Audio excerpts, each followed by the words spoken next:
हाथ के अग्रभाग में लक्ष्मी और मध्य में सरस्वती का वास है।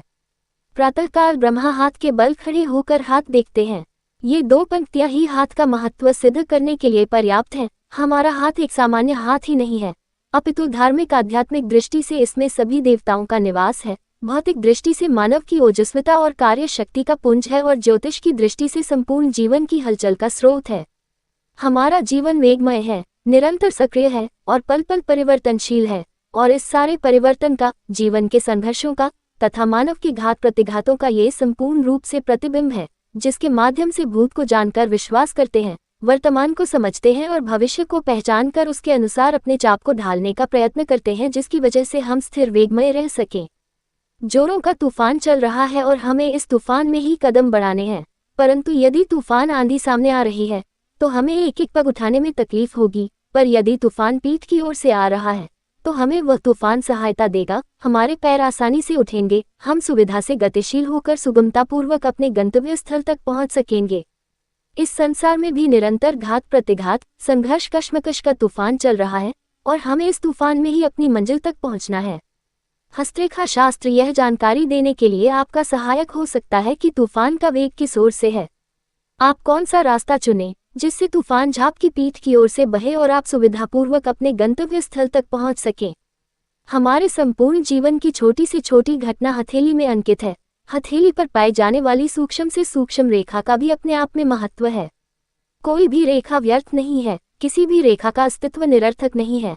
आवश्यकता है ऐसे हस्तरेखा शास्त्री की जो इन रेखाओं को पढ़ सके, छोटी से छोटी रेखा के महत्व को समझ सके और उसे स्पष्ट कर सके। वस्तुतः भविष्य कथन हमारे युग की सर्वोच्च उपलब्धि है, क्योंकि जितना संघर्ष भाज के युग में है उतना पहले कभी नहीं रहा, और हस्तरेखा विज्ञान ने जितनी प्रगति इस युग में की है उतनी पहले कभी नहीं हुई। अमेरिका, यूरोप, फ्रांस, जापान आदि उन्नत देशों में इससे संबंधित वैज्ञानिक परीक्षण हुए हैं तथा वहां के विश्वविद्यालयों में इस विज्ञान को प्राथमिकता दी जाने लगी है। चिकित्सा क्षेत्र तथा भविष्य कथन के क्षेत्र में तो इसकी उपयोगिता निर्विवाद है। इस कश्मकश के युग में हम इस विज्ञान के माध्यम से अपने भावी जीवन को समझ सकते हैं, आने वाले समय के संघर्षों से परिचित हो सकते हैं और उनको ध्यान में रखते हुए हम भावी जीवन की योजना बना सकते हैं। उसके अनुसार अपने आप को व्यवस्थित कर सकते हैं तथा संघर्षों, खतरों, घात प्रतिघातों से अपने आप को बचाते हुए जल्दी से जल्दी अपने लक्ष्य तक पहुंच सकते हैं। वांछित कार्य को संपन्न कर अपने व्यक्तित्व का विस्तार कर सकते हैं। आज सारे विश्व की आंखें इससे संबंधित ज्ञान के लिए भारत की ओर लगी हैं, और इस समय में भारत का ये कर्तव्य है कि वह आगे बढ़कर इस क्षेत्र में नेतृत्व करे, विश्व को दिशा निर्देश दे और नवीनतम सूत्रों से परिचित कराए। काफी समय से इस बात की आवश्यकता अनुभव की जा रही थी कि सामुद्रिक शास्त्र पर एक ऐसा सांगोपांग ग्रंथ लिखा जाए जिसमें हस्तरेखा से संबंधित सभी अंगों उपांगों का सचित्र विवरण वर्णन हो तथा सरलतम भाषा में उच्चतम ज्ञान दिया जा सके। मुझे विश्वास है कि यह ग्रंथ इस उद्देश्य की पूर्ति में सहायक हो सकेगा। इस ग्रंथ में मैंने भारतीय एवं पाश्चात्य सामुद्रिक ग्रंथों का निचोड़ दिया है, साथ ही यह भी बताया है कि दोनों पद्धतियों में मूलतः क्या अंतर है, यह अंतर क्यों है, सही पद्धति कौन सी है तथा किन सूत्रों के माध्यम से सही भविष्य कथन किया जा सकता है। इस पुस्तक में पहली बार इन तथ्यों का समावेश हुआ है, साथ ही हाथ की रेखाओं के बारे में, उंगलियों व उनके जोड़ों के बारे में तथा मानव के अन्य चिन्हों के बारे में विस्तार से विवरण संग्रहित हुआ है।